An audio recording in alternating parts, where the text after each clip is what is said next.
नमस्कार दोस्तों, आप सभी का स्वागत है एग्जाम तक यूट्यूब चैनल में। इस वीडियो में हम लोग एयरफोर्स इंग्लिश का प्रैक्टिस सेट नंबर 7 करने वाले हैं। ये जो है air force X and Y group and navy के लिए बहुत ही ज्यादा इंपॉर्टेंट प्रैक्टिस सेट है। इससे पहले जो है हमने 6 प्रैक्टिस सेट ऑलरेडी अपलोड कर दिए हैं। वो सभी वीडियो आप लोग प्ले लिस्ट में देख लेना, लिंक मैं नीचे डिस्क्रिप्शन में डाल दूंगा। एंड इस वीडियो को पूरा जरूर देखिए, लास्ट में आप अपना स्कोर जरूर शेयर कीजिए कमेंट में। फ्रेंड्स, अपने सभी दोस्तों के साथ वीडियो को शेयर जरूर कर दीजिए एंड चैनल को सब्सक्राइब करके बेल आइकन को दबा दीजिए ताकि आपको डेली नोटिफिकेशन मिलता रहे, ठीक है ना। एंड इसके अलावा फ्रेंड्स, मैं आपको बताना चाहता हूं, अगर आप air force X and Y group की तैयारी कर रहे हैं तो आप लोग जो है डेली करंट अफेयर्स का वीडियो हमारा जरूर देखिए। वो जो करंट अफेयर्स का वीडियो होता है उसमें आपको करंट अफेयर्स के साथ साथ सामान्य ज्ञान जीके बहुत ज्यादा मिल जाएगा। सभी राज्यों के मुख्यमंत्री, राज्यपाल, राजधानी, देश, करेंसी, मुद्रा वगैरह सब कुछ आपको एक साथ में मिल जाएगी। तो डेली करंट अफेयर्स का वीडियो भी जरूर देखिए, उससे आपको एयरफोर्स के जो है जीके के पेपर में 10 से 10 नंबर जरूर आएंगे रागा में। तो चलिए अब स्टार्ट करते हैं आज का वीडियो। पहले 3 क्वेश्चन जो है पैसेज का डाले हैं मैंने, एंड पैसेज जो है हम लोग सॉल्व नहीं करेंगे एज ऑलवेज, बिकॉज ये पैसेज आपको सॉल्व करने के लिए दे रहा हूं। पीडीएफ आपकी टेलीग्राम पर मिल जाएगी, जहां से इस पीडीएफ को डाउनलोड करके पैसेज सॉल्व कर सकते हैं, या फिर वीडियो को पॉज करिए एंड ये पैसेज है पढ़ लीजिए। उसके बाद ये आंसर है तीनों ही, आप लोग जरूर पैसेज को सॉल्व कर लीजिए। स्टार्ट करते हैं आज का चौथा क्वेश्चन, ठीक है ना, सिनोनिम एंड एंटोनिम है। तो पहला क्वेश्चन है सिनोनिम का। सिनोनिम यानी कि सेम मीनिंग वाला। तो यहाँ पर क्या है, क्लैंडेस्टाइन, ठीक है ना, क्लैंडेस्टाइन है यहाँ पर। तो अब इसका सिनोनिम बताना। क्लैंडेस्टाइन का मतलब होता है गुप्त या सीक्रेट, ठीक है ना, गुप्त होता है या सीक्रेट होता है, ठीक है ना, कोई भी बात जो किसी और को पता ना हो तो उसको कहते हैं क्लैंडेस्टाइन, ठीक है ना। इसका सिनोनिम आपको सीक्रेट हो जाएगा, ऑप्शन सी, ठीक है ना। आप भी क्या करिए, वीडियो को पॉज करिए एंड साथ में अपना आंसर जरूर सोचिए एंड इसके बाद फाइनल जितना भी आपका स्कोर बनता है उसका स्कोर आपको कमेंट में शेयर करना, ठीक है ना। तो सीक्रेट हो जाएगा ऑप्शन सी, ठीक है ना, ये आपको याद रखना है। एंड इसके अलावा इमिग्रेशन का मतलब होता है बाहर जाना किसी भी देश में। इमिग्रेंट का मतलब होता है किसी देश में अंदर आना, ठीक है ना। जैसे अप्रवासी और प्रवासी होते हैं ना, वो जैसे इमिग्रेशन का मतलब होता है एक देश, हमारे देश से बाहर कोई जाता है तो उसको इमिग्रेशन। जो इमिग्रेंट होता है जो कि बाहर किसी देश से हमारे देश में आएगा ना, उसको कहते हैं इमिग्रेंट, ठीक है ना।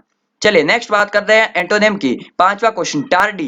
टार्डी का मतलब क्या होता है? टार्डी का मतलब, अब आप लोग वीडियो को पॉज करके अपना आंसर जरूर सोचना, ठीक है ना, बार बार मैं नहीं बोलूंगा। अब टार्डी का मतलब होता है कि आलस या जो सुस्त होता है ना, जिसको आलस होता है, ठीक है ना, वो होता है टार्डी। तो अब इसका ऑप्शन एंटोनिम हो जाएगा ऑप्शन डी, रेडी, ठीक है ना। रेडी का मतलब होता है तैयार, हमेशा स्फूर्ति, तैयार होता है, ठीक है ना, उसको कहते हैं रेडी। अब एनेक्सियस का मतलब होता है उत्साह एंड सैड का मतलब होता है दुखी एंड बिलेटेड मतलब कि देरी से, ठीक है ना। तो ये आपको याद रखना। चारों ही स्पेलिंग्स मैंने आपको बता दिए एंड सभी क्वेश्चन जो भी इंपॉर्टेंट है आपके एग्जाम के लेवल के हैं। चलिए नेक्स्ट बात करते हैं छठे क्वेश्चन की। Find the suitable one word substitution. आपको पता करना है वन वर्ड सब्स्टिट्यूशन, ठीक है ना। तो वन वर्ड सब्स्टिट्यूशन भी जरूर आता है, आपको जरूर करना है। Instrument which records earth's temper. ऐसा कौन सा इंस्ट्रूमेंट है जो कि अर्थ का टेम्पर मापता है, ठीक है ना। टेम्पर का मतलब क्या होता है, कंपन, यानी कि धूजता है ना कंपन, उसको कहता है टेम्पर। तो ट्रेम्पर को रिकॉर्ड करने वाले इंस्ट्रूमेंट को क्या कहते हैं? सिस्मोग्राफी, ठीक है ना, सिस्मोग्राफी कहते हैं। सिस्म जैसे भूकंप की तीव्रता किसमें मापते हैं? तो सिस्मोग्राफ में मापते हैं, तो उसी को कहते हैं सिस्मोग्राफी, ठीक है ना, उसी यंत्र को। तो ये आपको याद रखना, ऑप्शन सी जो है वो करेक्ट हो जाएगा यहाँ पर। चलिए नेक्स्ट बात करते हैं सातवें क्वेश्चन की। Find idiom phrase. Idiom phrase यहाँ पर आपको फाइंड करना है एंड बहुत ही easy idiom phrase. Idiom phrase में काफी सारे जो ऐसे ईडियम फ्रेज होते हैं जो कि एकदम इजी होते हैं, मतलब कि उनका जो है ना हमको पढ़ते ही पता चल जाता है कि इसका क्या हो सकता है। जैसे like wild fire. Wild fire है मतलब क्या होता है, जंगल की आग की तरह, मतलब कि कोई भी चीज होती है ना, कोई भी बात होती है तो वो कहता है ना कि जंगल की आग की तरफ फैल गई, मतलब कि तेजी से फैल गई, रैपिडली रैपिडली फैल गई, यानी कि तेजी से, लाइक वाइल्ड फायर, ठीक है ना। तो इसका हो जाएगा ये सी ऑप्शन करेक्ट हो जाएगा। ओके, चलिए नेक्स्ट बात करें आठवें क्वेश्चन की। इसके अलावा फ्रेंड्स, अगर आपने भी 2-3 बार एयरफोर्स का एग्जाम दे दिया एंड आपका स्कोर बूस्ट नहीं हो रहा है तो आप लोग हमारा ये वीडियो जरूर देखिए, जिसमें मैंने आपको बताया कि इंग्लिश में 16 प्लस का स्कोर कैसे ला सकते हैं आप लोग, तो वो वीडियो भी देख लेना। यहाँ पर क्या है, in the following question choose the wrongly spelled word. तो यहाँ पर गलत स्पेलिंग वर्ड को चुनना है आपको, कौन सा है जो गलत है, ठीक है ना। तो यहाँ पर चारों स्पेलिंग आप लोग देख लीजिए एंड यहाँ पर जो है बी वाला ये स्पेलिंग गलत है, डिड्यूस की, ठीक है ना। डिड्यूस की क्या होगी, DEDU, सीई होगा, ठीक है ना, यहाँ पर एस नहीं होगा, सीई होगा, ठीक है ना। तो ये आपको याद रखना, डिड्यूस होगा। ओके, तो आगे बढ़ने से पहले मैं आपको बता दूं कि daily current affairs and GK के लिए चैनल को सब्सक्राइब कर दो। PDF, mock test and quiz के लिए टेलीग्राम चैनल को ज्वाइन कर लो, इससे आपको काफी ज्यादा बेनिफिट मिलेगा। एग्जाम तक से आप लोग जुड़ जाइए हर प्लेटफॉर्म पर। चलिए नेक्स्ट बात करते हैं 9th से 12th क्वेश्चन जो है फिल इन द ब्लैंक्स के हैं, 9th से 12th क्वेश्चन, ठीक है ना। तो यहाँ पर पहला क्वेश्चन कौन सा, 9th वाला। तो this shirt is dash to wear, ठीक है ना। तो यहाँ पर क्या, this shirt is dash to wear है, इसके बाद क्या है, ये शर्ट इतना गंदा है कि ये पहन नहीं सकते, ठीक है ना। तो टू डर्टी टू वियर होगा, ठीक है ना। नॉट क्लीन टू वियर, ये तो कोई सेंस ही नहीं बना कि साफ नहीं है नहीं पहनने के लिए, ठीक है ना। एंड डर्टियर टू वियर, अगर गंदा है तो फिर पहनेंगे कैसे, डर्टियर नहीं आएगा। सो डर्टी टू वियर, यानी कि अगर हम लोग सो के बाद टू नहीं आएगा यहाँ पर, ठीक है ना। तो यहाँ पर कौन सा ऑप्शन सी जो है वो करेक्ट हो रहा है यहाँ पर, too dirty to wear. And एक बात आपको और ध्यान रखने की, टू होता है, टू एंड टू साथ में आता है, ठीक है ना। टू के बाद जो है टू साथ में आता है, तो वो भी आपको याद रखना है। यहाँ पर टू दिया हुआ है एंड उससे पहले ये टू है, तो यहाँ पर भी ऐसे भी आप लोग अपने ऑप्शन में करेक्ट कर सकते हैं। बाकी आपको सेंस जो है ना वो करेक्ट होना चाहिए, ठीक है ना। तो this shirt is too dirty to wear, यानी कि ये शर्ट इतना गंदा है कि मैं पहन नहीं सकता हूँ, ये इसका सेंस बनता है, ठीक है ना। टू का, टू जो है अपने आप में एक नेगेटिव वर्ड होता है, ओके। चलिए नेक्स्ट बात करते हैं 10वें क्वेश्चन की। It is dash who is to be blamed, तो यहाँ पर जो है डैश लगा हुआ है, यहाँ पर क्या आएगा, सब्जेक्टिव केस आएगा, पॉजिटिव आएगा, ऑब्जेक्टिव आएगा या फिर रिफ्लेक्सिव आएगा। कौन सी केस आएगी, प्रोनाउन की, ठीक है ना। तो यहाँ पर क्या है, हु है, एंड हु से पहले कौन सी केस आएगी, यहाँ पर सब्जेक्टिव केस आएगी। यहाँ पर आपको हमेशा याद रखना, जैसे इट इज आई हु हो गया, तो ठीक है ना, यहाँ पर आता है इस तरह से। तो यहाँ पर हु से पहले जो है ही आएगा, न कि हिज हिम आएगा, ओके। तो यह बात आपको याद है, it is he who is to be blame. And एक बात और याद रखो, हु के बाद जो है यहाँ पर जो वर्ब आएगी वो जो है इस सब्जेक्ट के अकॉर्डिंग आएगी। तो यहाँ पर ही जो है सिंगुलर है इसलिए इज आया है, अदरवाइज अगर यहाँ पर यू होता तो वहां पर आर आता, ठीक है ना। तो वो भी आपको याद रखना इंपॉर्टेंट है, आपको याद रखना रूल। चलिए नेक्स्ट बात कर रहे हैं 11वें क्वेश्चन की। This minister assured the flood victims dash all possible help, तो यहाँ पर जो है ये है प्रीपोजिशन का क्वेश्चन। एंड एश्योर्ड आपको पता होना चाहिए, जो फिक्स प्रीपोजिशन होती है, अगर आप बोलेंगे तो मैं वीडियो बना दूंगा इंपॉर्टेंट फिक्स प्रीपोजिशन की, जो कि हर एक एग्जाम में आती है। तो एश्योर्ड के बाद कौन सी फिक्स प्रीपोजिशन आती है, एश्योर्ड के बाद हमेशा आपको याद रखना ऑफ आती है, ठीक है ना। This minister assured the flood victims of all possible helps, ठीक है ना। तो यहाँ पर ऑप्शन बी करेक्ट हो जाएगा, ये आपको याद रखना। अगर फ्रेंड्स आपको लगता है कि किसी ऑप्शन मैंने कोई गलत बता दिया, कि हो सकता है कि 15 मिनट का वीडियो बना रहा हूं एंड हो सकता है कि कुछ पॉइंट मिस हो जाए या फिर कुछ गलत बोल लूं, तो आप लोगों को कमेंट करके जरूर बताना, मैं वापस उसको ठीक कर दूंगा, ठीक है ना। तो ये आपको ध्यान रखना, ठीक है ना। चलिए नेक्स्ट बात करें 12वें क्वेश्चन की। His father asked him to keep dash from bad company, तो यहाँ पर क्या है कि अगर उसका फादर बोल रहा है उसको कि बैड कंपनी से, तो क्या बोलेगा, दूर ही रहने को बोलेगा, ऐसा तो बोलेगा नहीं कि बैड कंपनी के साथ रहे। तो his father asked him to keep away from bad company, keep के बाद यहाँ पर अवे करेक्ट हो जाएगा। वैसे जो है ना कीप प्रोवर्ब है, इसके बाद अलग अलग सेंस में अलग अलग आते हैं, ठीक है ना। तो यहाँ पर अवे जो है बिल्कुल करेक्ट होगा, keep away from bad company, ठीक है ना। पर कीप अवे जो है वो बराबर सेंस दे रहा है, his father asked him to keep away from bad company, यानी कि बैड कंपनी से, यानी कि उसकी जो दोस्त हैं ऐसे बैड कंपनी वाले हैं उनसे दूर रहो, ऐसा बोल रहे हैं उनके फादर। चलिए नेक्स्ट बात करते हैं 13वें से 15 क्वेश्चन जो हैं यहाँ पर एरर वाले हैं। एंड एरर वाले क्वेश्चन काफी इंपॉर्टेंट होते हैं, 3 क्वेश्चन तो लगभग हर एग्जाम में आते हैं एयरफोर्स में। तो चलिए पहले बात करें 13वें क्वेश्चन की। Mango the most unique fruit is available in India in plenty, no error, ठीक है ना। तो आप लोग वीडियो को पॉज करिए, सोचिए कि कौन से पार्ट में एरर हो सकता है एंड कैसा एरर हो सकता है, उसके बाद मैं आपको आंसर बताऊंगा। तो यहाँ पर मैं आपको बता दूं ए पार्ट में एरर है। अब एरर क्या है मैं आपको बता दूं, mango the most unique fruit, अब यहाँ पर क्या है, यूनिक आ गया। अब यूनिक मतलब कि ये ऑलरेडी अपने आप में एक यूनिक है, तो यूनिक से पहले मोस्ट क्यों आएगा, यूनिक वगैरह ऐसे जो वर्ड है ना इनसे पहले कभी सुपरलेटिव डिग्री आती नहीं है, मोस्ट क्यों आएगा भाई, ये खुद यूनिक है ना। इसका मतलब क्या कि ये एक ही है, एक ही है मतलब कि ये यूनिक है, तो यूनिक से पहले मोस्ट कभी नहीं आएगा। तो ए पार्ट में एरर होगा, इस तरह से भी एरर आते हैं। हर एक बार जरूरी नहीं कि इस आरएफ वाला ही एरर आएगा, कई सारे एरर आते हैं, अलग अलग टाइप्स के एरर होते हैं।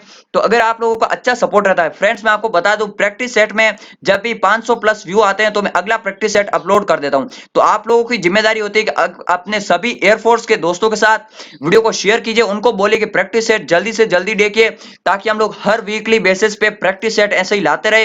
एंड अगर आप लोगों का अच्छा सपोर्ट भी रहता है तो इंग्लिश के अलग अलग स्पेशल रूल के भी वीडियो में लाना चाहता हूं, बट आप लोगों का सपोर्ट नहीं मिलता इसलिए मैं वीडियो नहीं बना पाता हूं, ठीक है ना।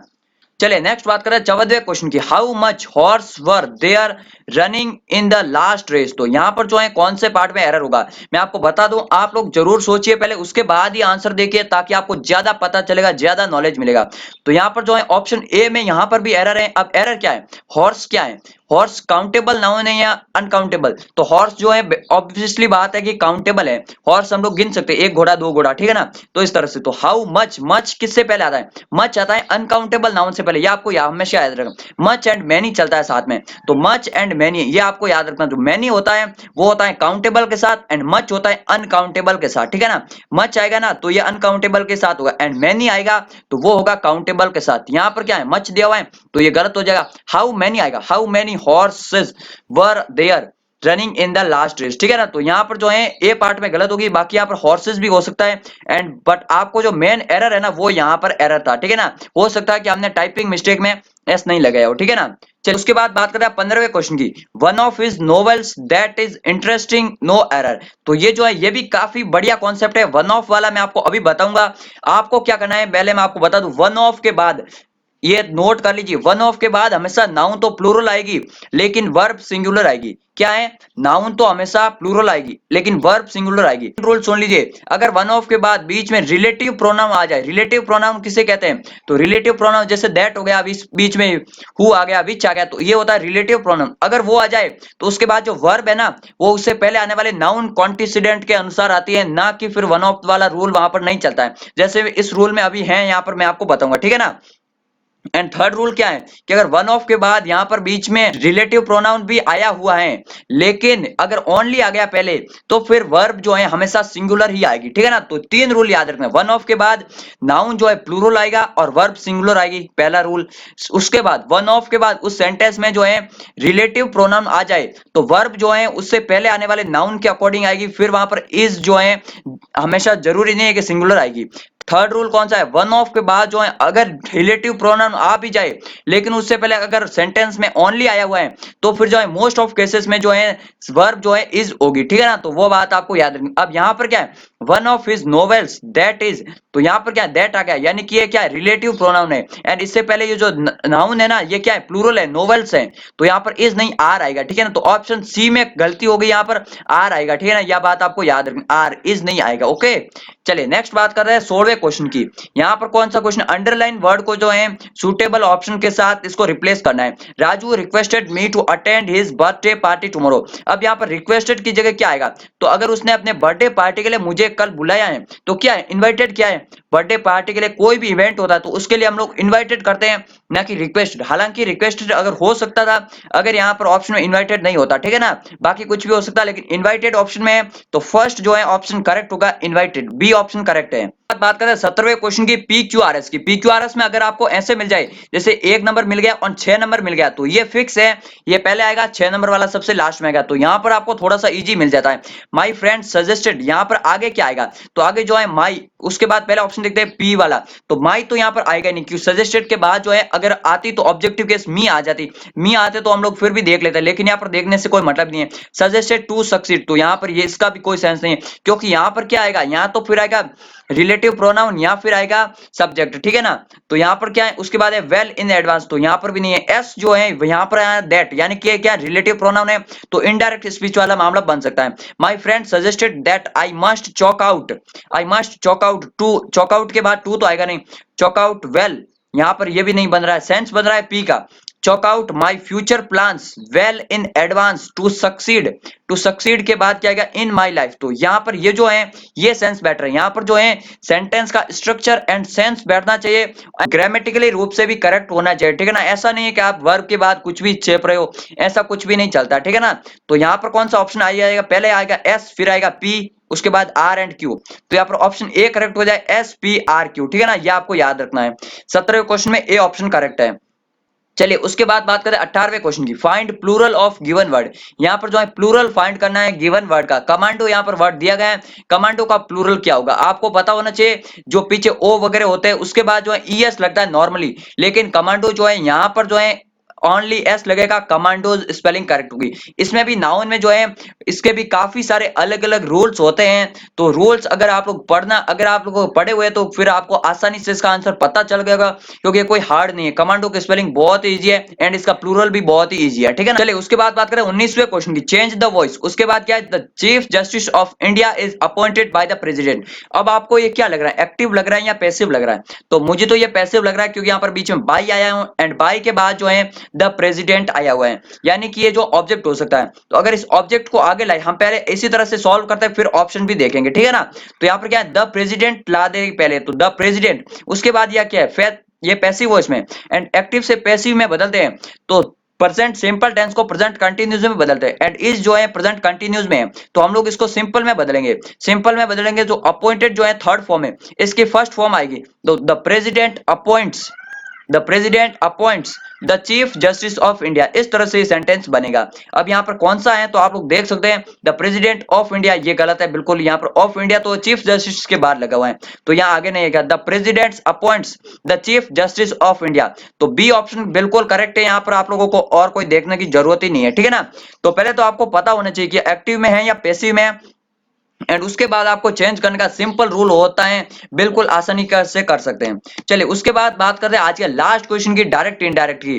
Direct indirect, he said to me please lend me your fountain pen, तो यहाँ पर क्या रिक्वेस्टेड की है, प्लीज आए तो फिर प्लीज को कैसे बदलते हैं, ही रिक्वेस्टेड मी टू, यहाँ पर इस तरह से आएगा, ठीक है ना। तो अभी ऑप्शन देखते हैं, रिक्वेस्टेड किसमें है, ऑर्डर तो है ही नहीं भाई, प्लीज लगा एंड ऑर्डर दे रहे हैं आप लोग, सजेस्टेड भी नहीं है, ठीक है ना, इन दोनों में से ही है। अब he requested me to lend, उसके बाद जो है यहाँ पर है हिम एंड वहां पर है मी, तो अब इन दोनों में ही घोटाला फंसा हुआ है, ठीक है ना। अब यहाँ पर क्या है, यहाँ पर है मी, एंड मी जो है क्या है, फर्स्ट पर्सन है, फर्स्ट पर्सन है आई, एंड फर्स्ट पर्सन किसके अकॉर्डिंग बदलता है, सब्जेक्ट के अकॉर्डिंग बदलता है। अगर रूल नहीं पढ़े हैं तो फिर पढ़ लीजिए, अगर आपके पास कोई बुक है, अदरवाइज आप लोग मुझे बोलिए, मैं वीडियो बनाऊंगा, काफी बढ़िया है रूल, सबके इजी रूल है, ठीक है ना। अब मी है तो मी जब फर्स्ट पर्सन है एंड सब्जेक्ट के अकॉर्डिंग बदलेगा, तो ही का क्या होगा, ऑब्जेक्टिव केस हिम होगा, तो यहाँ पर जो है हिम वाला ऑप्शन डी करेक्ट हो जाएगा।